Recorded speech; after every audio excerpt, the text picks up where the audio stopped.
Style. Style is the answer to everything. A fresh way to approach a dull or dangerous thing. To do a dangerous thing with style is what I call art.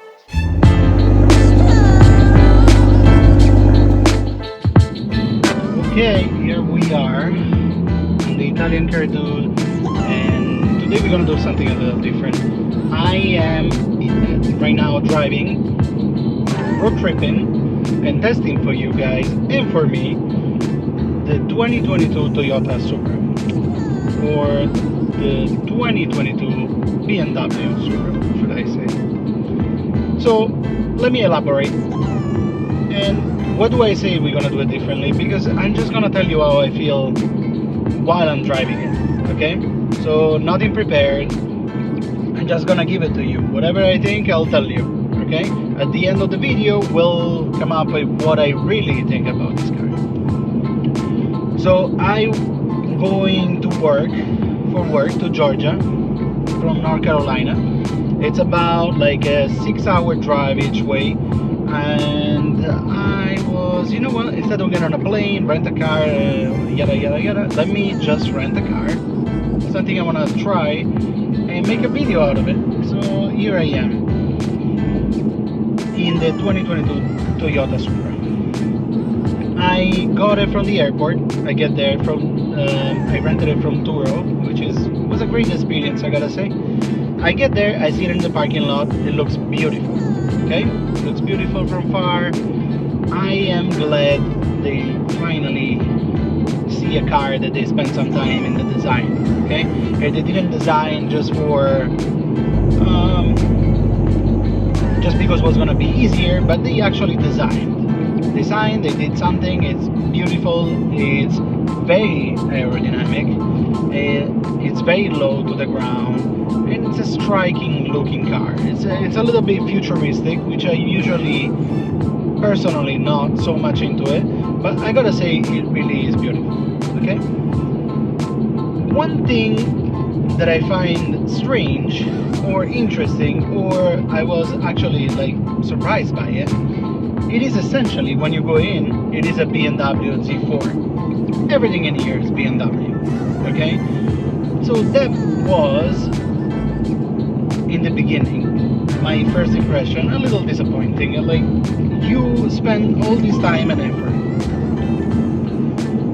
and so many years later, you finally create a new Supra.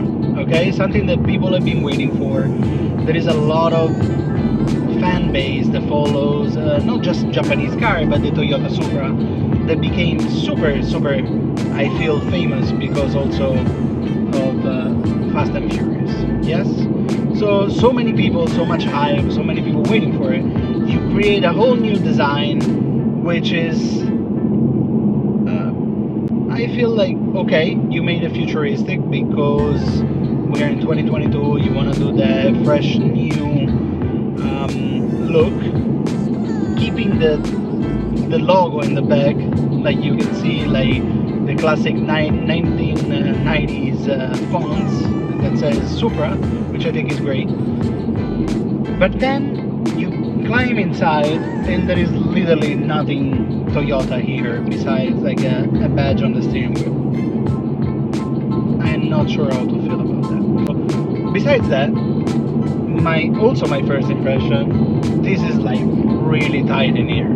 Okay, I'm 5'7", which is I'm not a big guy by any means or any standard, and it's tight. The seat is tight. Everything is tight. I am almost touching, look at this, I'm almost touching the roof with my hand. It's claustrophobic a little bit in here. I get the racing feel. I like the climbing in and out. I think it goes with what the car is supposed to be.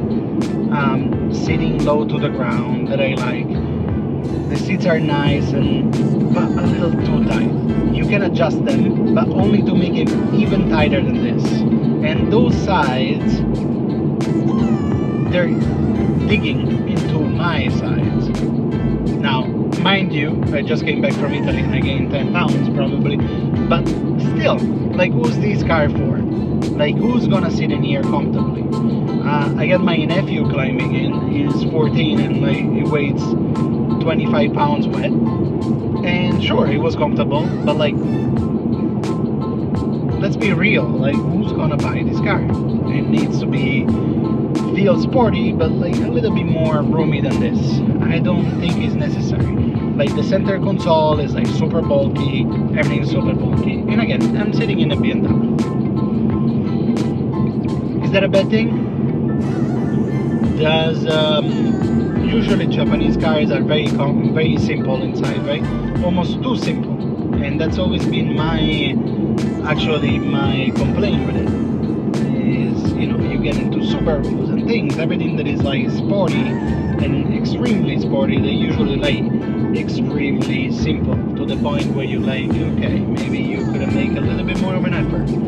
So this, I gotta say, this is very nice interior. The leather is great. The thing I really do not like the most is the steering wheel. I feel like it's way too big. It could have been Alcantara. It could have feel a little bit more racier. It could have definitely, and it should have, had a flat bottom. And again, a little smaller, a little racier. I'm having a hard time also like finding like a good, I feel like, position. Besides that, that's my first impression. Moving forward, I'll tell you. I gotta say, I'm definitely liking it more and more as I drive it. I'm gonna put 800 miles in 2 days, and so by the end of it, I'm gonna really have a much better idea. As far as driving on the highway, it's been fantastic. It's really smooth. The engine is great. The past day, I took it for a spin in town, and I've been driving it like an idiot. And yeah, and it sounds really good when you put it in sport mode. And actually, I've been averaging 24 miles per gallon, so I think that's definitely a plus. One thing I was surprised, and I started playing with it right away, of course, is the instruments, the cluster here. I think it's very nicely done. Has all the information you need, great graphics, modern. But there is only one sport mode, and usually for a car like this, I would expect sport plus, race, and probably truck, which is like insane mode, you know, where everything tightens up, the steering wheel, all of that, and it just makes it like obnoxiously loud or something like that. And there isn't. There is only a sport mode, which you can find in the center console, very easy to find, but the instrument doesn't really change that much. I have a, you know, as you can see in the video, you press it, you can barely know if it's on. It does though get louder, and it does sound really, really, really good. So I'm just complaining, I guess, that it's not as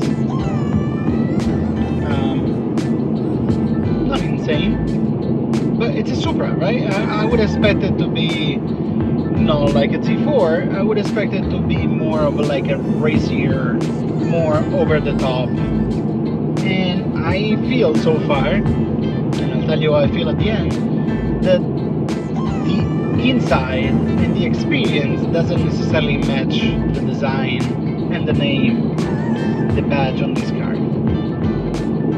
It might be me.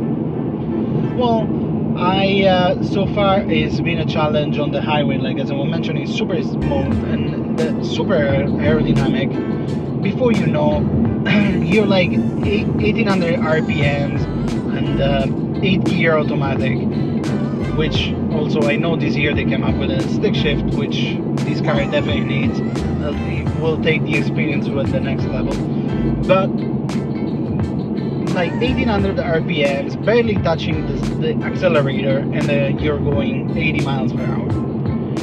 It has been very, very challenging to to be within the speed limits, which I have been. And the reason why is I got a speeding ticket a couple of months ago and my license suspended. So yeah, that's a different story. So I've been very careful, even though on the highway, a friend of mine told me that this car can go 120 very easily. It wasn't me, it was a friend of mine. Okay, if anyone is asking. So let me drive, let me keep on driving. So far I'm a couple of hours in, and we'll touch base and I'll tell you how I'm feeling and if I got any cramps so far in my 6-hour road trip. Talk in a moment.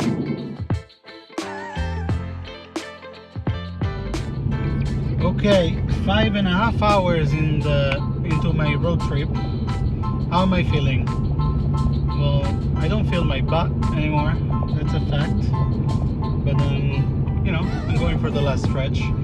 So far, I gotta say, I don't know what we can do, but together maybe we can. Right down below, let's get together. Let's do something about this. The fucking... Can I see that? No. But the speed limits in the US, in Georgia, that's where I am right now specifically, they're just ridiculous. Like you can be on a like empty, like big highway and the speed limit is like 55, 60, maybe 65. It's been painful. So far the worst part of the road trip it is obey the speed limits, which most of the times are really inappropriate and not up to what they should be. So what can we do? What can we do to change that? I don't know, but I'll touch base in a little bit and I'll tell you how it's going. So far everything comfortable. The sound system is actually really good in here, but the more I drive this car, the less I understand who they built it for. Talk soon. Okay, I made it. I have arrived. So before I get out, there's something I wanna look at this. Look at the steering wheel. Red, right? Look at the center console. Red. See? Red. Door. Red. That's very nice, right? Everything red. See? Red. What happened to the door? Did they forget? Did they forget about the door? What's happening there? Why is that door black? And this is red. If you guys know, please comment below. I want to show you what it's like to get out of this car.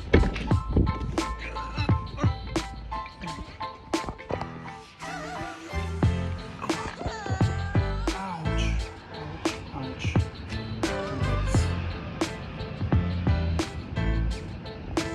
Need it.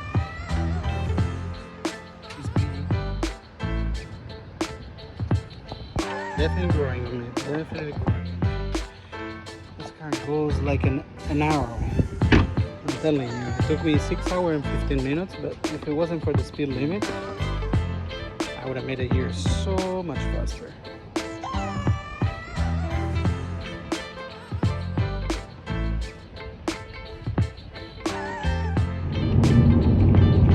Hey guys, this is day 2.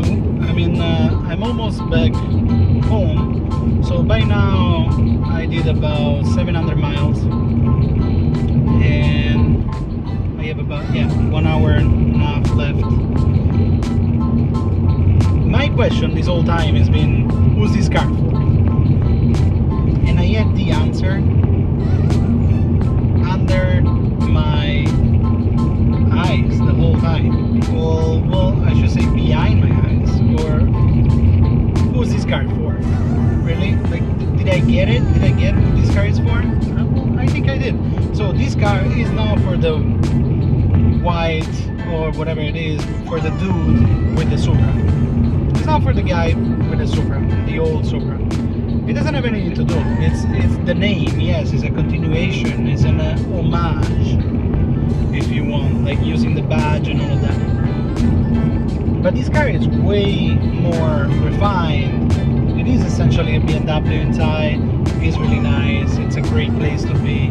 It's pretty comfortable. Besides, as I mentioned, the seat is a little tight. I would like for the seat to be a little bigger, or it's gonna be a motivation for me to lose weight. But yes, still, it could have been a little bigger, a little bit more comfortable. But it is. That's beautiful. Who's this car for? It's for me. So yeah, I think I'm in love. I fell in love with this car. I knew this was gonna happen, and that's the target. I think that's what the target is for the guy that is into Toyota, the guy that loves Fast and Furious, the guy that could possibly, with a little bit of effort, afford this car.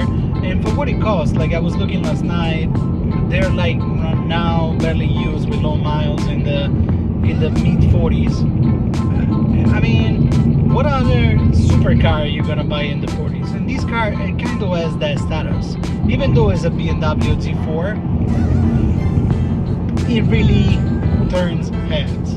Okay, the design of this car is really particular. You have something that you don't see around very much.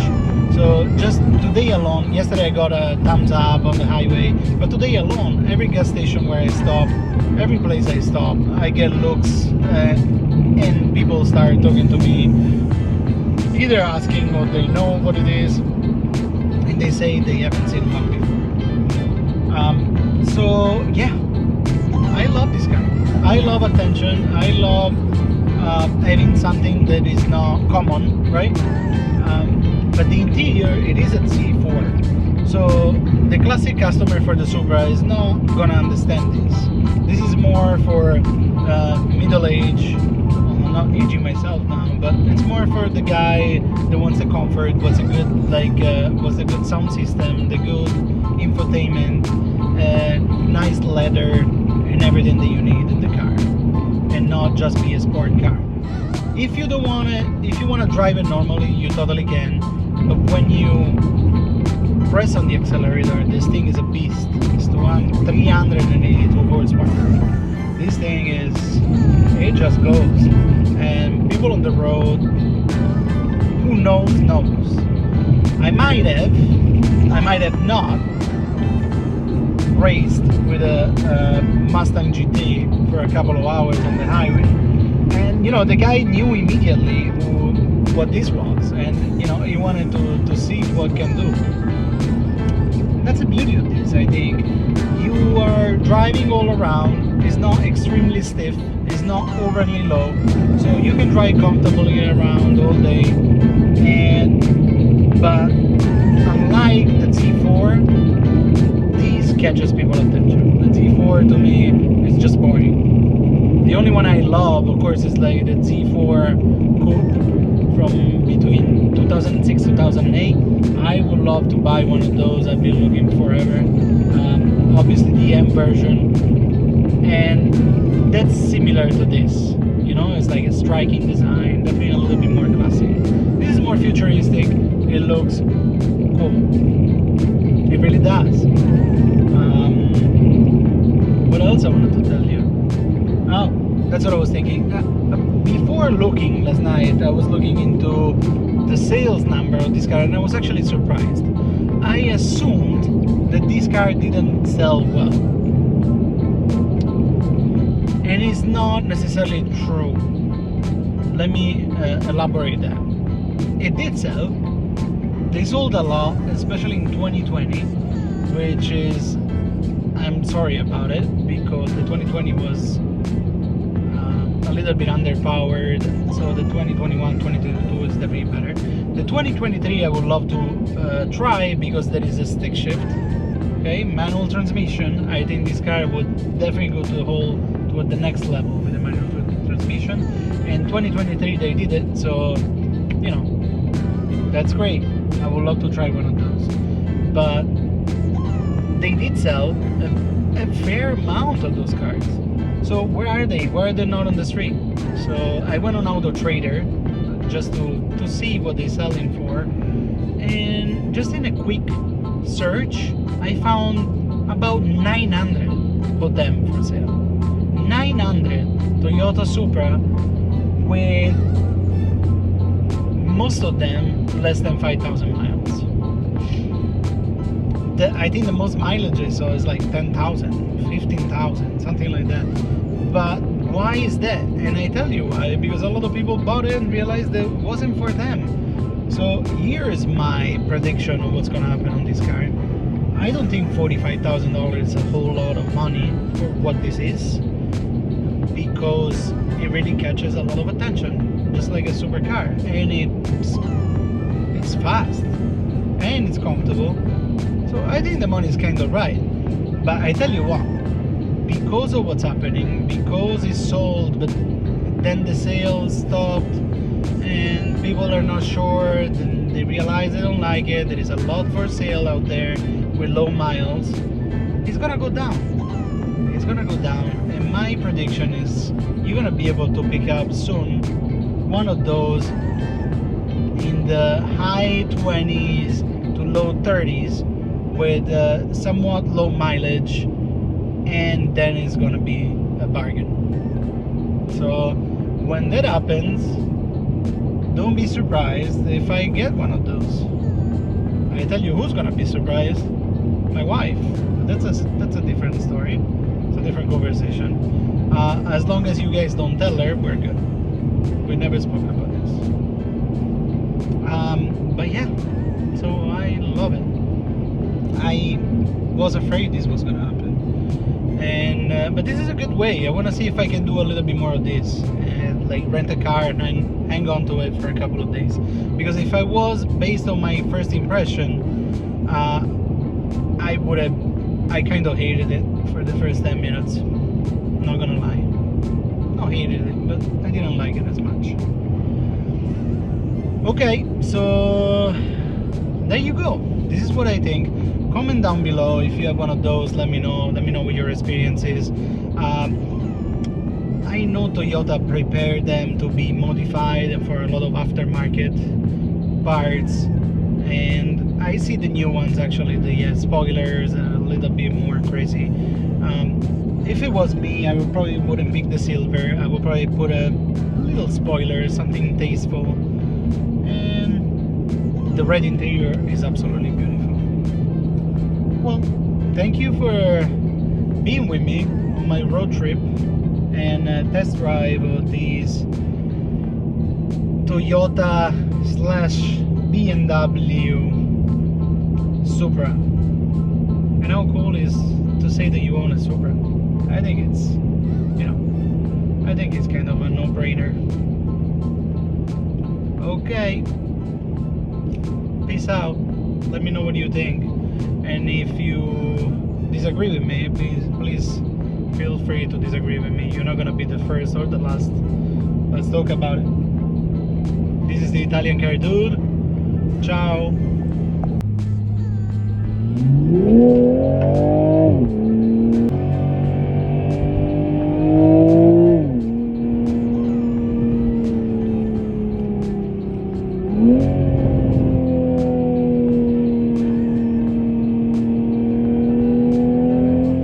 Goodbye, my dear Supra. I don't want to leave her.